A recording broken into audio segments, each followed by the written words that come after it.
여러 가지 사건 사고들이 나타나고 있습니다. 그런 사건 사고들을 접하면서 이런 생각이 듭니다. 문명의 이기들이 많이 발전되어서 삶이 굉장히 편안해졌는데 왜 세상은 더 각박해질까? 왜 세상은 점점 살기 어렵다는 이야기들로 가득 차고 있을까? 왜 사람들은 이전 세대들보다 더 많은 것을 누리고 있는데도 상대적으로 더 어렵다고, 가난하다고, 삶이 힘들다고 말을 하고 있을까 하는 생각을 해봅니다. 그리고 또 생활고를 견디다 못해 비관해서 자살한 사람들의 소식을 접할 때 참 마음이 무겁습니다. 생활고도 생활고지만 그들의 곁에서 위로해주는 사람, 정말 꼭 필요한 착한 사람은 왜 없었을까 생각을 해보며 훈훈한 향기를 바라는 사람들이 그리웠습니다. 어렵고 힘겨운 삶을 살아가는 사람들에게 따뜻하게 다가가 작은 위로를 줄 수 있는 사람들이 너무나 그리웠습니다.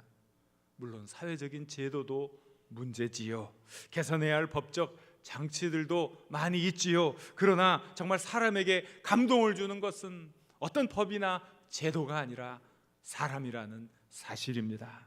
따뜻한 사람입니다. 살만 나게 격려해주고 용기를 주고 감동을 주는 사람입니다.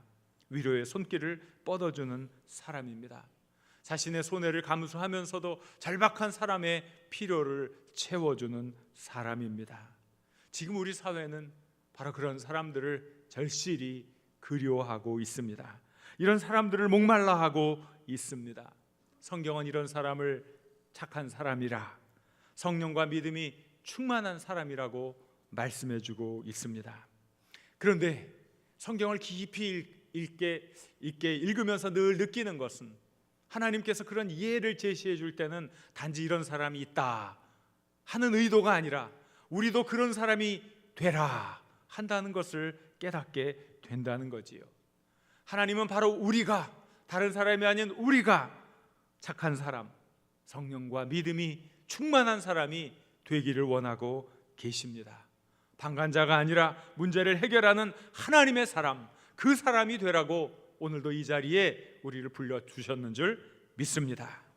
초대교회 역사에 바나바란 사람이 있었습니다. 바로 그 사람은 방관자로 살지 않았습니다. 적극적으로 문제를 해결하는 사람이었습니다. 많은 사람이 그를 통해 위로를 받았습니다. 성경은 그를 가리켜 착한 사람이요 성령과 믿음이 충만한 자라고 했습니다. 오늘 이 사회, 우리 사회가 정령 목말라 애타게 찾는 사람, 이 사회, 이 국가가 정말 필요로 하는 그 사람, 바로 그런 사람의 모습으로 살았던 것입니다. 오늘 우리는 바나바를 배우려 합니다. 배우는 것에서 그치는 것이 아니라 바나바처럼 살고, 그래서 우리 사회를 조금이라도 아름답게 하나님이 기뻐하시는 축복의 공동체로 만들기 위함입니다. 우리 한번 따라해 보십시오. 제가 바나바입니다. 제가 바나바입니다. 바나바는 위로자였어요. 격려자였어요. 문제의 해결자였어요. 용기를 주는 자였어요. 바로 여러분과 제가 바나바가 되어야 해요. 제가 바나바입니다. 다시 한번 고백해 봅시다. 제가 바나바입니다. 그렇습니다. 여러분이 바나바입니다. 다시 한번 따라해 보시기 바랍니다. 궁핍한 이웃을 돕게 하소서. 다시 한번 해봅시다. 궁핍한 이웃을 돕게 하소서. 오늘 우리가 읽은 말씀 사도행전 4장 36절 37절 말씀 같이 읽겠습니다. 구브로에서 난 레위족 사람이 있으니 이름은 요셉이라. 사도들이 일컬어 바나바라, 번역하면 위로의 아들이라 하니 그가 밭이 있음에 팔아 그 값을 가지고 사도들의 발 앞에 두니라. 아멘. 초대교회에 레위 지파 출신의 요셉이란 사람이 있었습니다. 그런데 그런 이름이 있었음에도 불구하고 사도들은 그를 요셉이라 부르지 않고 뭐라고 불렀다고요? 바나바라고 불렀어요. 바나바는 별명입니다. 별명. 여러분 별명이 무엇인지 아시지요? 별명. 별명은 그 사람의 특징을 상징적으로 나타내주는 말입니다. 그래서 어떤 별명은 외모를 가지고 생깁니다. 우리가 어린 시절에 이런저런 별명으로 불릴 때 기분이 아주 묘했죠. 아주 상당히 기분이 나쁘죠. 외모를 빗대어서 만든 그런 별명들. 그러나 정말 중요한 별명들은 외모가 아니라 그 사람의 됨됨이나 인격이나 업적에 따라 붙는다는 거예요. 그래서 제가 아주 어려운 문제를 내겠습니다. 1부 때 냈더니 많은 분들이 못 알아맞히더라고요. 의술을 통해서 사랑을 베푼 슈바이처 박사에게 붙여진 별명이 있습니다. 그게 뭐예요? 역시 모르시는군요. 아프리카의 성자다. 아프리카의 성자. 너무 쉽잖아요. 너무 어려웠나요? 조금 쉬운 거 내도록 하겠습니다. 피겨 스케이팅을 통해서 우리나라의 국위를 선양한 김연아 선수에게 붙여진 별명이 있습니다. 그게 뭐예요? 피겨의 여왕, 피겨킨. 그건 아시네요. 하나 더 내겠습니다. 내친 김에 올림픽 500m 스피드 스케이팅에서 2회 연속 금메달을 딴 너무나 멋진 선수가 있어요. 이 사람의 이름은 이상화예요. 이 사람에게 붙여진 별명이 뭡니까? 빙속 여제인데 반만 맞힌 걸로 해드리겠습니다. 자, 이런 것은 별명이지요. 그래, 이 별명에는 명예가 담겨 있어요. 아주 명예로운 거예요. 그 사람들이 삶의 모습으로, 업적으로 얻은 이름이기 때문에 그런 것이지요. 요셉에게도 명예로운 별명이 있었어요. 그 별명이 바로 바나바였어요. 그 뜻은 위로의 아들이다. 요셉이라는 사람들이 어렵고 힘든 사람을 보면 다가가서 위로해 주었어요. 그 아픈 상처를 더듬어 낫게 해 주었어요. 때로는 자기의 것들을 가지고 가서 그 사람의 궁핍을 돌보아 주었어요. 정말 그래가지고는 안 되겠다 싶으니까 자신의 모든 재물을 다 가지고 와서 몽땅 다 내놓으면서 이것을 가지고 어렵고 힘든 사람을 돌보아 주십시오 하면서 위로해 주었어요. 그래서 많은 사람들이 이 바나바를 통해 위로를 얻었어요. 용기를 얻었어요. 격려를 얻었어요. 그리고 힘차게 자신에게 주어진 삶을 살아갔어요. 얼마나 귀한 삶을 살았는지 모릅니다. 그래서 사도들은 요셉을 볼 때 어이 요셉 이게 아니에요. 어유 이 훌륭한 사람, 이렇게 격려해 주는 사람, 다른 많은 사람들을 돕는 사람, 위로자, 당신은 위로자야, 당신은 격려자야, 당신은 용기를 주는 사람이야 이러면서 요셉이라고 부르지 않고 바나바라고 불렀다는 것입니다. 바로 이것은 더 이름보다 귀한 별명이지요. 우리는 믿음의 형제자매들을 도와야 합니다. 교인이냐 아니냐를 떠나서 헐벗고 굶주리는 이웃들의 고통을 외면해서는 안 됩니다. 초대교회는 성도들뿐만이 아니라 고통당하는 많은 그 사람들을 도와주었기 때문입니다. 우리는 이 정신이 다시 부활해야 합니다. 믿음의 형제자매들을 돕고 어려운 형편에 처한 이웃을 돕고자 하는 정신이 부활해야 합니다. 우리 로마서 15장 1절 2절 말씀을 같이 읽겠습니다. 믿음이 강한 우리는 마땅히 믿음이 약한 자의 약점을 담당하고 자기를 기쁘게 하지 아니할 것이라. 우리 각 사람이 이웃을 기쁘게 하되 선을 이루고 덕을 세우도록 할지니라. 아멘. 그렇습니다. 우리는 믿음이 있는 사람입니다. 믿음이 없는 자들의 그 약점을 감당해 주는 당당함이 있어야 합니다. 나의 삶, 나의 만족, 나의 기쁨을 추구하는 삶이 아니라 다른 사람의 삶, 다른 사람의 기쁨을 위해서 헌신하고 노력할 줄 아는 삶을 살아야 합니다. 바로 그것이 우리들이 해야 할 일이지요. 그래서 어떤 사람들이 절망 가운데 생활고에 비난하면서 자살하려고 하다가 바로 우리들을 만나고 우리들을 통해 위로를 받고 우리들을 통해 용기를 얻고, 그래요, 비록 삶이 힘들지만 당신 때문에 살만 나는 세상이 되었습니다. 당신 때문에 제가 살아야 할 용기를 얻었습니다. 당신 때문에 예수님의 사랑이 무엇인지 깨닫게 되었습니다.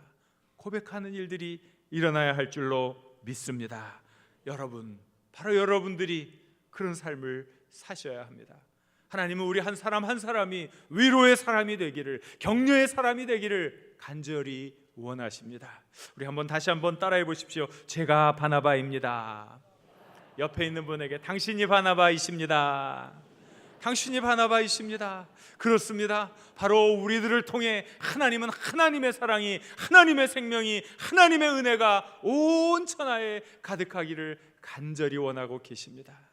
이 귀한 사명을 잊지 않으시기를 우리 주님의 이름으로 간절히 축원합니다.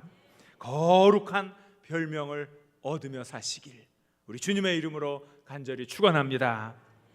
따라해 보십시오. 맡겨진 일에 열매를 맺게 하소서. 우리 이제 한번 길게 다 같이 읽어보겠습니다. 맡겨진 일에 열매를 맺게 하소서. 사도행전 11장으로 건너뜁니다. 11장 22절 24절 같이 읽겠습니다. 예루살렘 교회가 이 사람들의 소문을 듣고 바나바를 안디옥까지 보내니 그가 이르러 하나님의 은혜를 보고 기뻐하여 그 모든 사람에게 굳건한 마음으로 주와 함께 머물러 있으라 권하니 바나바는 착한 사람이요 성령과 믿음이 충만한 사람이라 이에 큰 무리가 주께 더하여 지더라. 아멘. 이 말씀은 제가 지난번 창립기념 주일에 설교할 때 본문으로 썼던 것이지요. 이스라엘 사람들이 이제 이스라엘 안에서 예수 믿는 사람들에 대한 핍박이 거세지자 많은 사람들이 이제 자기 나라를 피해서 이제 이방 땅으로 이제 피난을 가게 되었습니다. 그때 이들이 열심히 가는 곳곳마다 주 예수 그리스도의 이 복음을 전했던 것이지요.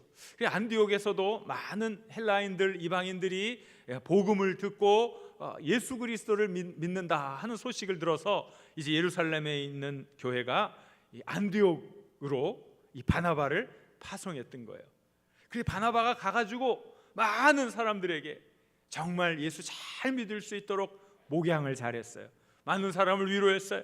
예수 그리스도에 대한 그 믿음을 가르쳤어요. 성경 공부를 잘 했고 교회 조직을 튼튼하게 세워가지고 어떤 일이 일어났어요? 맨 마지막에 보면 이에 큰 무리가 주께 더하여지더라.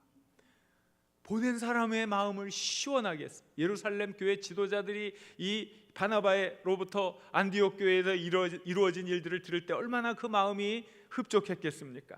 맡겨진 일을 잘하는 사람, 이런 사람 정말 중요하지요. 우리는 어떤 삶을 살고 있습니까? 여러분은 어떤 삶을 살고 계십니까? 여러분에게 맡겨진 일에 얼마나 최선을 다하고 실질적으로 어떤 열매를 맺고 계십니까? 요즘은 학력이나 경력을 자랑하던 때가 아닙니다. 실질적인 열매를 맺고 있느냐, 그것이 그 사람의 진정한 실력입니다. 그래서 우리는 적어도 다른 사람이 기대하는 그것만큼의 열매는 반드시 맺어야 합니다. 그 이상도 맺어야 되지요. 열매 맺는 삶, 이런 사람이 어디에서나 어떤 공동체에서나 어떤 조직에서나 너무나 절실히 필요하기 때문에 그렇습니다. 요즘 우리가 사무엘상을 매일매일 묵상하고 있죠. 큐티 본문이 사무엘상이니까. 제가 지난 금요일 날 말씀을 묵상하다가 새롭게 발견한 사실이 있습니다. 다윗이 이제 사울 왕이 악령이 자꾸 괴롭힘을 당하니까 수금을 잘 타가지고 이 악령을 쫓는 일로 이 다윗이 뽑혔다는 거예요. 그러니까 다윗이 음악가적 솜씨가 음악적 소양이 대단하다는 것도 알 수가 있지요. 그런데 그날 본문을 보니까 다윗이 여전히 자기 아버지의 양떼를 돌보더라 이거예요. 전에는 그냥 지나쳤던 본문인데 지난번에 이렇게 묵상을 하면서 새로운 깨달음을 얻었어요. 왜냐하면 이 왕 옆에서 이 수금을 탄다는 거, 이거 대단한 직업 아닙니까? 권력의 중심부, 권력의 핵심으로 어떻게 조금이라도 좀 파고 들어갈까, 어떻게 좀 내 존재를 알릴까 하는 것이 모든 사람들의 바람이라고 볼 수가 있는데, 다윗은 왕 옆에서 수금만 타고 그런 게 아니라 틈틈이 시간을 내어서 아버지의 양떼를 돌봤다는 거예요.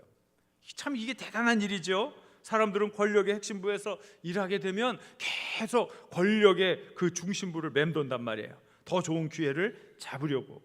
그런데 다윗은 사울의 궁전이 있는 기브아에서 직선거리로 10km가 더 돼요. 옛날에는 무슨 직선으로 쫙 길을 뚫어놨겠어요. 자연적인 그 길을 따라, 자연적 지형에 따라 편안한 길이 났을 터인데, 그렇다면 상당히 꽤 먼 베들레헴까지는 정말 직선 거리가 한 10km지만 실제로 걸어가는 길은 훨씬 멀었을 거라 이거죠. 빠른 걸음으로 가도 2시간이 넘는 길이라는 거예요.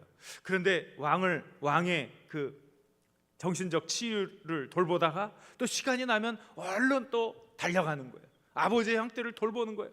이야, 참 대단하다. 물론 그에게는 7 형들이 있었죠. 위로 첫째, 둘째, 셋째는 전쟁터에 나갔다고 쳐도 넷째부터 막내 7째 형까지 4명이나 형제들이 있는데 그 형들은 다 어디 갔나요? 그 형들은 지금 다 뭐 하고 있나요? 그런데 이렇게 왕 옆에서 왕을 모시고 있는 중요한 일을 하는 다윗이 왜 왔다 갔다 하면서 아버지의 양을 돌보았을까요? 제가 놀랐어요. 야, 다윗이 그냥 왕이 된 게 아니구나. 다윗의 성품, 다윗의 장점, 예사로운 특징이 있었던 거예요. 왕이 될 만한 그릇이 있었던 거예요. 그저 권력의 주변부만 서성거려서는 안 됩니다. 작은 일에도 최선을 다하는 모습, 열매 맺는 자의 삶의 모습이지요. 창세기에 나오는 요셉을 생각해 보십시오. 참으로 귀한 모범 아닙니까? 그의 신분은 어떤 때는 가정집의 노예였습니다. 어떤 때는 감옥에 갇힌 죄수였습니다. 그런데 그에게는 항상 지혜가 있었고 해답이 있었어요. 그래서 사람들은 그의 신분에 상관하지 않고 문제가 있으면 그 문제의 해답을 찾기 위해서 요셉에게 왔던 것입니다. 이 정말 대단한 것이지요. 그래서 가정집의 초라한 노예로 시작한 그가 그 모든 집의 일을 관장하는 총무가 되었습니다. 그뿐만이 아니라 주인의 부인을 겁탈하려 했던 파렴치범으로 몰려 감옥에 갇힌 죄수가 그 감옥의 모든 일을 관장하는 사람이 되었습니다. 그뿐만 아니라 국적도 언어도 다른 노예 출신의 이주자가 이집트 전체를 통치하는 하고 경영하는 총리 대신이 되었던 것입니다. 무엇을 말합니까? 열매 맺는 삶, 이게 진짜 실력이라는 거예요. 사람들의 기도를 충족시켜 줄 수 있는 열매를 맺었기에 그들은 어디에서든지 자기의 역량을 10분 발휘할 수 있었습니다. 우리도 그래야 돼요. 바나바가 그랬어요. 바나바는 어디에 있든지 그 귀한 자신에게 맡겨진 사명을 잘 감당했어요. 우리도 그런 인재들이 되어야 할 줄로 믿습니다. 이런 사람들 너무 우리 교회에서도 필요하고 이 사회 우리나라에서도 필요합니다. 여러분들이 그런 사람이 되어야 합니다. 바로 이런 사람들에게는 더 큰 기회가 찾아오게 됩니다. 잠언 22장 29절 말씀 우리 같이 읽겠습니다.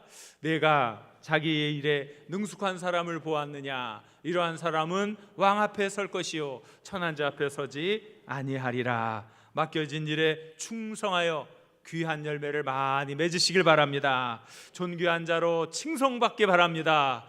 열매 맺는 자에게 더 큰 일이 주어지는 줄 믿습니다. 세 번째 따라해 보시기 바랍니다. 사람을 세우고 돌보게 하소서. 사람을 세우고 돌보는 일 너무나 중요한 일이죠. 사도행전 9장 26절 27절 말씀을 같이 읽겠습니다. 사울이 예루살렘에 가서 제자들을 사귀고자 하나 다 두려워하여 그가 제자됨을 믿지 아니하나 바나바가 데리고 사도들에게 가서 그가 길에서 어떻게 주를 보았는지와 주께서 그에게 말씀하신 일과 다메섹에서 그가 어떻게 예수의 이름으로 담대히 말하였는지를 전하니라. 아멘. 바나바가 착한 사람이요 성령과 능력이 충만한 사람이었던 것은 바로 여기서 너무 분명하게 나타납니다. 다른 사람을 돌보아 주는 거예요. 다른 사람을 세워주는 거예요. 바나바가 많은 일을 했지만 정말 초대교회 역사에 큰 기여를 한 것은 이 사도 바울이라는 사람을 발견하고 이 사도 바울이라는 사람이 일할 수 있도록 그 모든 기초를 닦아 주었던 데 있었습니다. 여러분도 잘 알다시피 사도 바울은 애초에 사울이었습니다. 유대교에 열심히 특심한 사람이었기에 예수 믿는 사람을 핍박하던 사람이었습니다. 우리 초대교회의 첫 집사인 스데반이 돌에 맞아 죽는 그 순간에도 사도 바울은 눈을 부라리고 거기에 있었습니다. 그 사건을 오늘 우리 오후 찬양 예배 때 우리 뮤지컬에 나옵니다. 장로님이 연기도 잘하십니다. 여러분 오후 예배에 꼭 참석하시길 바랍니다. 갑자기 교회 분위기가 참석 안 하겠다고 아주 강력하게 저항을 하는 것 같아요. 이러면 안 되는데 오늘 뮤지컬에 그 내용이 나와요. 장로님들 열심히 연습했어요. 어쨌든 이 바울이 사울이었을 때 예수 믿는 사람들을 핍박하고 죽이는 일에 앞장선 사람이에요. 다메섹으로 가는 것도 예수 믿는 사람 잡겠다고 가는 거 아니었습니까? 바로 그때 그가 예수님을 체험하게 되는 거예요. 그리고 그의 삶이 180도 달라지게 되었어요. 하나님의 사람, 예수를 전하는 사람이 되었지요. 그렇지만 그 예수 믿는 사람이 사울을 얼마나 두려워합니까? 아무리 만나고 싶어도 안 된다는 거죠. 이 사람 만났다간 죽을 거야, 안 돼 하면서 다 그냥 벌벌 떠는 거예요. 그때 이 바나바가 바울을 데리고 가요, 사도들에게. 그리고 이 사람이 어떻게 예수님을 만났는지, 예수 만나고 어떻게 달라졌는지, 그리고 얼마나 열심히 예수님을 전하는 사람이 되었는지 바로 이 사람을 데리고 가서 사도들에게 소개해 주었습니다. 그뿐이 아닙니다. 몇 년이 흘렀어요. 여전히 바울은 자신의 고향 땅 다소에서 생활하고 있었어요. 그때 바나바가 찾아갑니다. 그리고 사울을 데리고 옵니다. 우리 안디옥에 새로운 교회 공동체가 막 형성되고 있는데 일손이 부족합니다. 일꾼이 부족합니다. 우리 이 거룩한 교회 공동체를 함께 세워봅시다. 그래서 바나바가 바울을 데리고 옵니다. 교회 사역에 합류시킵니다. 사도행전 11장 25절 26절 말씀을 같이 읽겠습니다. 바나바가 사울을 찾으러 다소에 가서 만남에 안디옥에 데리고 와서 둘이 교회에 1년간 모여 있어 큰 무리를 가르쳤고 제자들이 안디옥에서 비로소 그리스도인이라 일컬음을 받게 되었더라. 아멘. 바울과 바나바가 힘을 합쳐서 열심히 목양을 하고 하나님의 말씀을 가르치고 선포했더니 많은 사람들이 예수님을 믿고 안디옥 교회가 든든히 서가게 되었습니다. 그리고 그 사람들, 안디옥에 있는 예수 믿는 사람들, 많은 사람들이 저 사람들은 그리스도인이야, 크리스찬이야 하면서 거룩한 별명을 얻게 되었다는 거예요. 사람을 세우는 일이 얼마나 귀합니까? 그러나 이야기는 거기서 끝나지 않습니다. 바울과 바나바가 안디옥 교회의 파송으로 지중해 세계를 돌며 선교여행을 하게 되었습니다. 그러다 갑자기 이 두 사람이 갈라서게 되는 사건이 일어납니다. 마가라는 제자가 전도여행에 같이 따라갔다가 중간에서 저 집에 갈래요 하고 가버리고 말았어요. 상당히 과업지향적인 사도 바울은 일에 몹시 분개했어요. 아니, 복음을 전하는 사람이 갑자기 저렇게 집으로 간다 그러면 어떻게 하고 단단히 화가 났던 거지요. 어쨌든 그 선교여행을 끝나고 다음에 다시 한번 선교 여행을 하려고 할 때 마가가 이번에도 절 데려가세요 그렇게 얘기하니까 바울이 옛날 생각이 나는 거예요. 아니, 너는 말이야 지난번에 가다가 힘들다고 그냥 도망갔잖아. 어떻게 너 같은 사람을 데려갈 수 있어? 하고 막 화를 냈어요. 바나바는 그래도 우리가 기회를 주어야지 하면서 데려가자 그랬더니 안 된다 이래가지고 바울과 바나바가 큰 싸움을 벌였다는 거예요. 물론 주먹질은 안 했겠지요. 말로 싸웠겠지요. 교회 지도자가 이 일로 두 사람이 크게 다투고 바울은 신라를 데리고 전도여행을 떠났고 바나바는 그 마가를 데리고 전도여행을 떠났습니다. 바나바는 바울에게 상처를 받고 버림받은 마가를 회복시켜 주었고 다음 세대 지도자가 될 수 있도록 계속 그를 격려해 주었었어. 이런 바나바가 없었다면 우리는 마가복음을 읽을 수 없었을 것입니다. 마가복음은 누가 썼어요? 마가복음 누가 썼어요? 마가가 썼어요.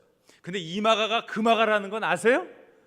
이 마가가 그 마가더라고요. 그랬더니 바나바가 이 마가를 잘 세워주지 않았으면 마가복음 쓸 사람이 없어지는 거예요. 얼마나 귀한 일입니까? 바나바는 정말 귀하게 이렇게 사람들을 세워주는 일을 했습니다. 훌륭한 지도자로 성장한 마가는 바울 자신에게도 굉장히 소중한 사람이 되었어요. 바울이 말년에 디모데에게 쓴 편지에서도 마가를 데려오라고 자신에게 너무나 중요한 사람이라고 말하면서 마가를 인정합니다. 디모데후서 4장 11절 말씀 같이 읽겠습니다. 누가만 나와 함께 있느니라. 내가 올 때에 마가를 데리고 오라. 그가 나의 일에 유익하니라. 여러분, 사람을 세워주는 거 돌보는 것보다 더 중요한 일은 없습니다. 주변 사람들에게 사랑을 베풀고 용기를 주고 격려함으로 거룩한 향기를 발하시길 우리 주님의 이름으로 간절히 축원합니다. 마지막으로 복음 전파에 정성을 다해야 합니다. 따라해 보세요. 복음 전파에 정성을 다하게 하소서.